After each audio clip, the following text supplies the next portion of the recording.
بسم الله الرحمن الرحيم.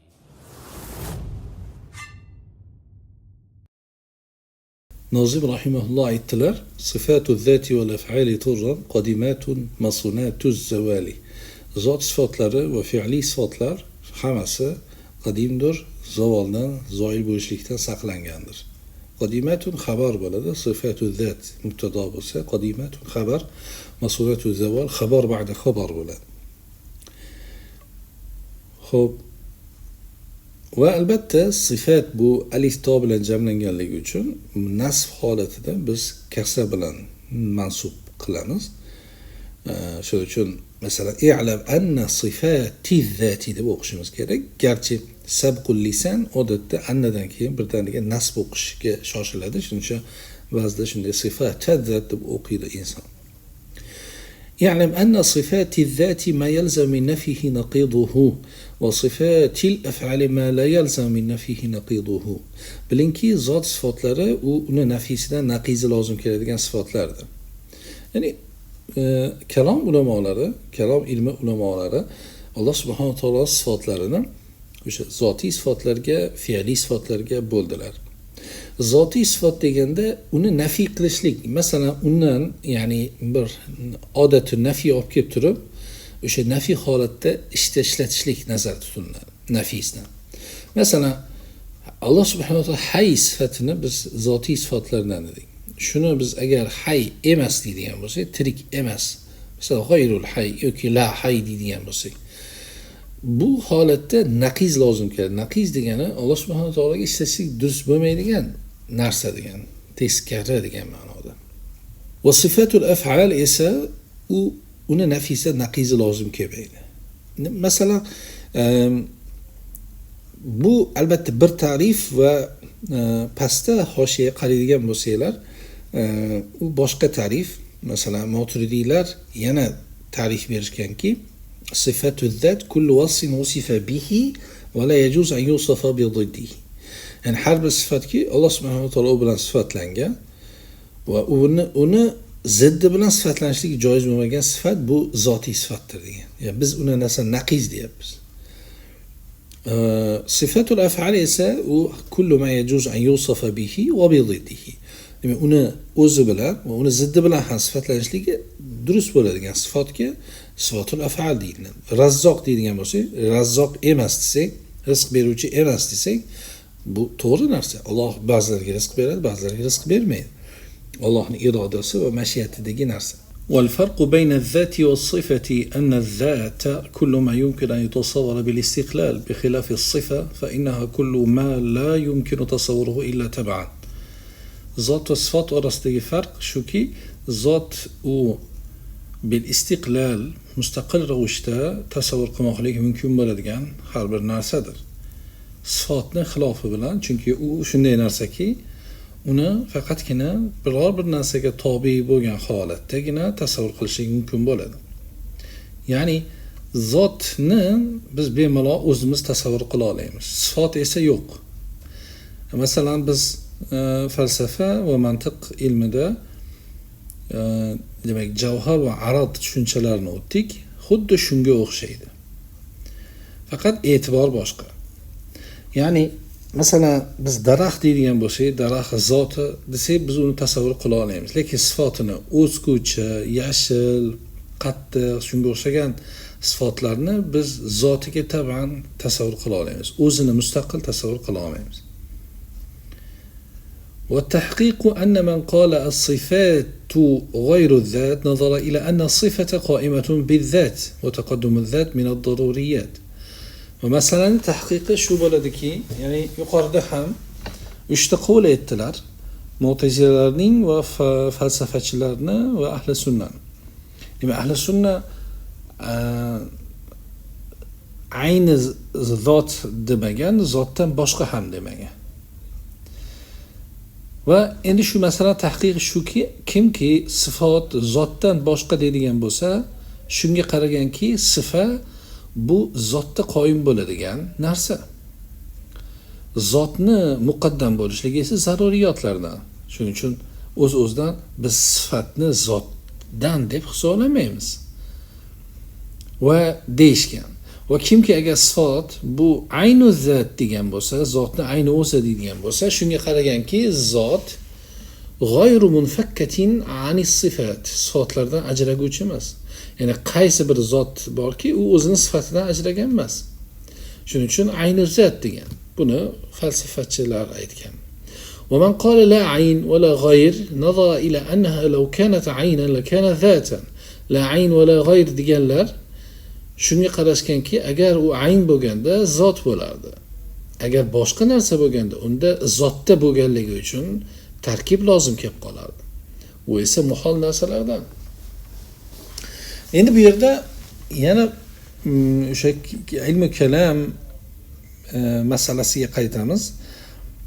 Ya'ni nima uchun Maturidi va Ashariylar bu masalalarga kirishdi? Holbuki biz aytdik, ahli hadislarda bu taqsimot, bu bahslar yo'q. Nimaga? Chunki bu hadislarda, oyatlarda kelmagan narsa. Salaf solihlar bu masalalarga kirishmagan. Va to'g'ri, bu masalalarga kirishlik va bu ham Alloh subhanahu va taoloning zoti va sifatiga tegishli bo'lgan masalalar hammasi tavaqqufiy masalalardir. Shuning uchun bu masalaga kirishlik bu g'ulu hisoblanadi aslida olganda. Lekin sabab bunga bu Mu'tazilalar va o'sha falsafa asosida paydo bo'lgan firqalar sabab bo'lgan. Va endi bu jamiyatda tarqalgan o'z-o'zidan shu muammoni isloh qilishlik uchun iloji yo'q. Ashariy va Maturidiylar bu masalani shunday yechim berishgan. Lekin Ali al-Qori rahimahulloh ajoyib narsaga ishora qiladi. Va huwa minal muhalat dedilar. Bu narsa muhol narsalardan, ya'ni Alloh subhanahu va taoloni sifatini biz agar zotidan hisoblaydigan bo'lsak, unda u ya'ni tarkib lozim keladi. Aynu zat deydigan bo'lsak. Bu esa muhol narsalardan dedilarda shuni ketidan aytayaptilarki, vallohu a'lam bi haqiqatil muhalat. Holatlarni haqiqatini Alloh biluvchiroq. Ya'ni o'zi aslida olganda bu narsaga bir dalil yo'q, faqatgina taxmin, faqatgina ijtihod va o'sha botil firqalar shu narsani kavlab, shu mavzuda g'uluga ketganligi uchun shu mavzuni bir ochiqlash maqsadida ahli sunnatni mavqifini bayon qilish maqsadida ular ham shu masalaga kirishdi. Lekin bu baribir Alloh subhanahu va taoloning zoti va sifatiga tegishli narsa bo'lganligi uchun biz ojizmiz aslida olganda. Uni kunhiga, masalan, tagiga yetishlikdan biz ojizmiz. Bu imkoni yo'q bo'lgan narsa. La tudrikuhul absar va huwa yudrikul absar. Xuddi shunday narsa. Shuning uchun ham aytayaptilarki, "Val ajzu an darkil idraki idrakun." Ya'ni idrok qilishlikni kunhidan ojiz bo'lishlik bu idrokdir. Ya'ni idrokni tagiga yetishlikdan ojiz qolishlik ham bu bitta idrok. Ya'ni biz Alloh subhanahu va taoloni 100% taniy olmaymiz. Illoki Alloh subhanahu va taolo o'zi bildirgan bo'lsa, Qur'oni Karimda Rasul akram sallallohu alayhi va sallam hadislarda bizga bayon qilgan bo'lsalar, ana keyin biz o'sha narsalar, o'sha xabarlar, o'sha dalillar asnosida biz Alloh subhanahu va taoloni taniymiz. Lekin biz o'zimizni chegaralangan, ojiz bo'lgan aqlimizni ishlatib, biz Alloh subhanahu va taoloni zoti, uni sifatlari haqida biror bir ilmga erisha olmaymiz. Bu noto'g'ri narsa bo'ladi. Aqliy jihatdan. Siz aqlingiz yetmagan narsa, siz faqatgina taxmin qilasiz xolos. Boshqa narsa bir ilmga erisha olmaysiz.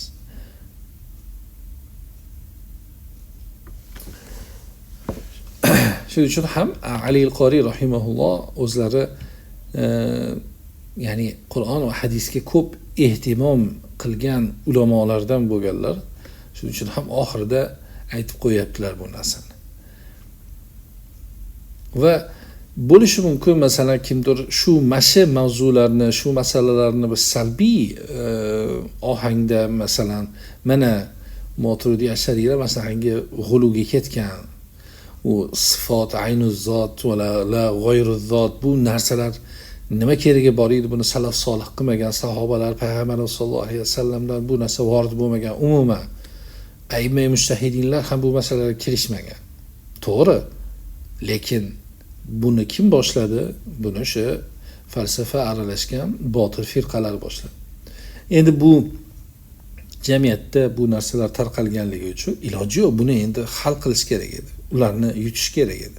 Shuning uchun ham ular bu masalalarga kirishdi. Xo'p.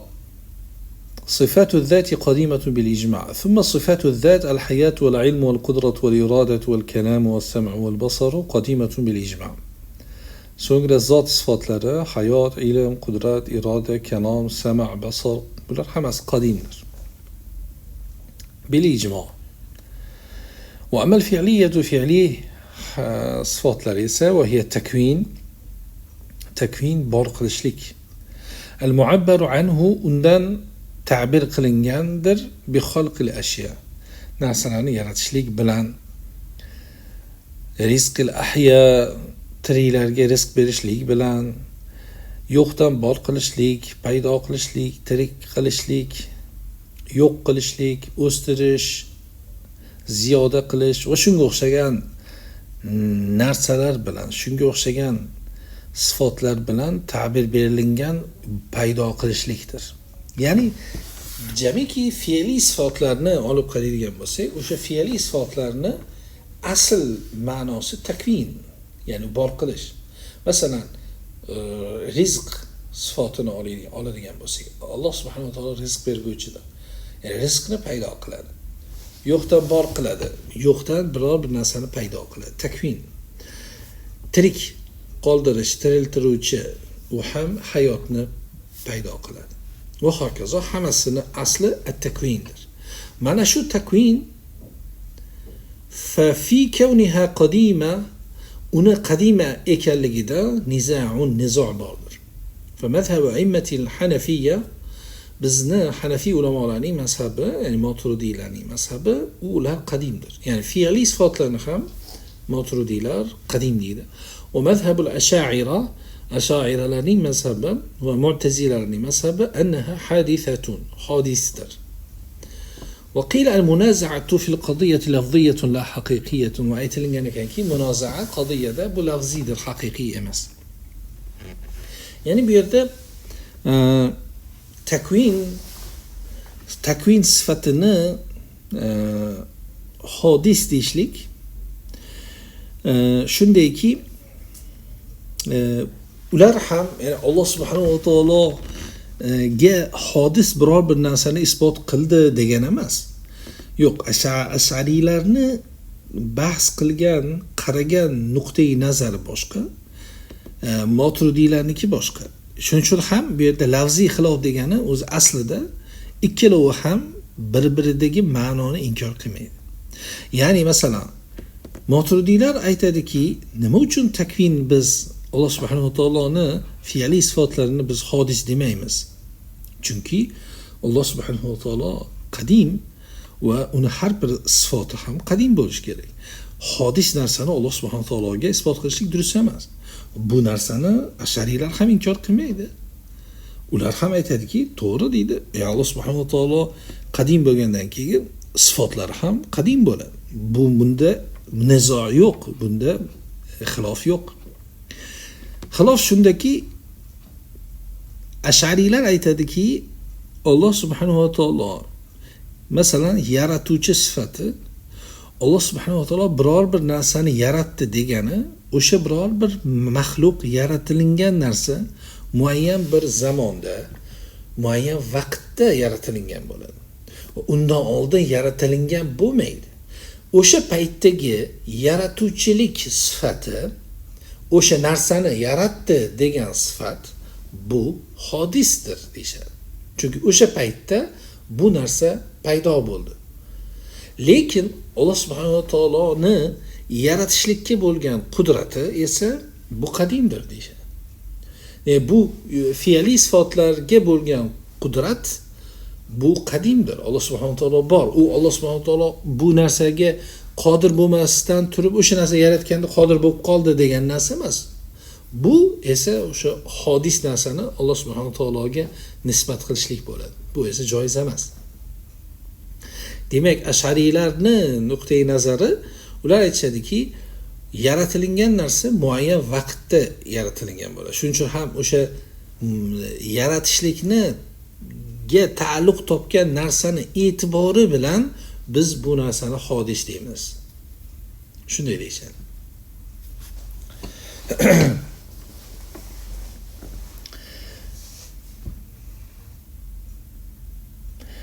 Ash'ariylarning mazhabi pastda hoshiyada ajoyib foydali gaplar aytilgan. Ya'ni rizqul ahya dedilar, isolul rizq ilayhim sifatul af'al roji'atun ila sifatin wahida wa hiya takvin. Shuning uchun al-mu'abbar anhu bi deb turib o'sha sifatlarni zikr qildilar. ولها أسماء بحسب متعلقاتها فإن تعلقت بالرزق تكوين رزق تعلق تابسه ترزيق رزق berishlik deyiladi. Hayotga ta'alluq topsa ihyo deyiladi va hokazo biz tushuntirgan narsa. مذهب الأشاعرة صفة التكوين معنى إضافي حادث راجع إلى القدرة والإرادة. تكوين صفة o'zi izofiy hodis ma'nodir deydilar. Lekin asli qudrat va irodaga qaytadi. Demak, Alloh subhanahu va taoloning qudrati, irodasi bu qadimdir. ومذهب الماتريدي إن التكوين صفة ثامنة فالقدرة صفة مصححة لصدور المقدور والإرادة صفة مرجحة لصدوره والتكوين صفة مؤثرة. يعني ماتريدي esa takvinni ham qadim sifat deyishgan. Masalan, Sufalloh yarham subutidir aning sifati sifat zoti emas na g'oyri zoti deydilar. Subutidir aning sifati. Demak, u yerda ham, ya'ni Sufalloh yerda ham ajoyib, ya'ni shu Maturidiy aqidasini ajoyib oson va ochiq, chiroyli shaklda bayon qilingan. Demak, ko'ryapsizlar, bu masalalar ham aslida olganda ilmiy, nazariy bahslar. Ya'ni buni ustiga biror bir narsa qurilmaydi. Faqatgina o'sha paytda masalan Mu'tazilalar chiqdi, shunga o'xshagan, ya'ni aqlga tayangan ko'p firqalar chiqdi va musulmonlarning jamiyati o'z-o'zidan ularning ilmiy saviyasi juda ham yuqori bo'lgan, shuning uchun ham narsalarga juda ham chuqurlashib ketishgan. Shuning uchun ham bu narsalarga ochiqlik kiritish maqsadida bu masalalarga kirishdi. Ash'ariylar ham, Maturidiylar ham bu masalaga kirishdi.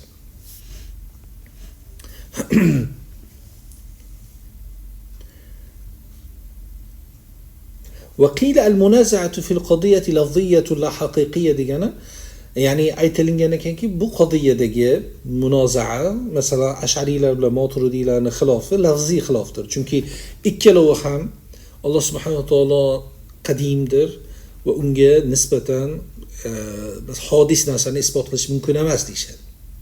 Ikkalovi ham.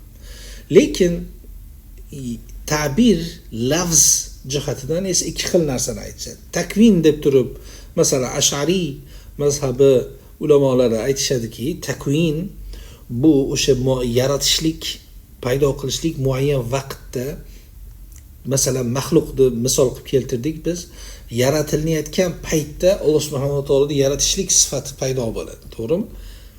Lekin o'sha narsa yaratishdan oldin yaratdi degan sifat yo'q edi, lekin yaratishga bo'lgan qudrat, iroda bor edi deyshadi. Ya'ni ko'ryapsizlar, yonlash. Lekin Maturidiylar esa bu narsaga e'tibor berishmadi-da, ular aytishdi, umuman aytishdiki, yo'q, bu garchi masalan Maturidiylar ham aytishadi. Alloh subhanahu va taoloning yaratishlik sifati maxluqqa ta'alluq topganda albatta hodis bo'ladi deyshadi. Maturidiylar ham xuddi shunday deydi. Lekin biz aytayotgan narsa yaratuvchilik sifati bu qadimdir deydi. Ya'ni e'tibor har xil, lafzlar har xil. Shuning uchun ham bu yerda munoza'a qadiyada lafziydir dedilar.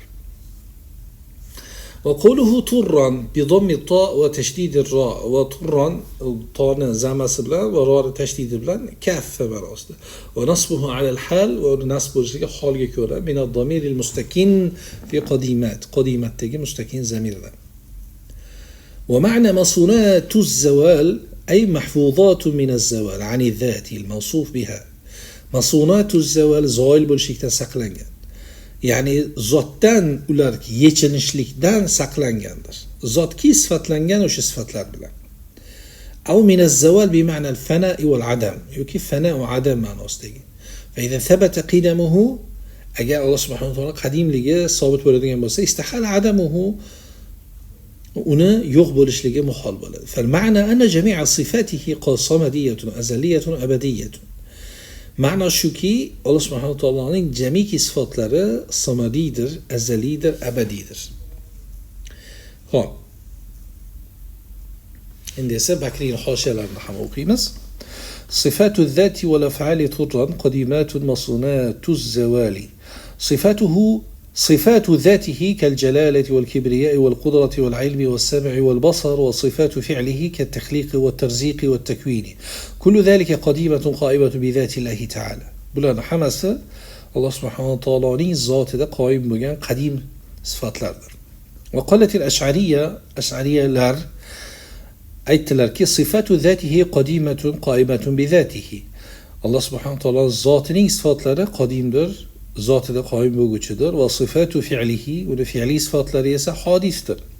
Lianna taxliq hadithun indahu, chunki taxliq masalan yaratishlik ular nazdida hodisdir. Fasara aynul maxluq, o'z-o'zidan maxluqni ayni bo'lib qoldi. Ya'ni maxluq ham hodis, yaratishlik ham o'sha hodis. Qulna, biz aytamizki, ya'ni Moturidiylar, innal katiba katib, kotibdir. Va illam yaktub, yozmasa ham.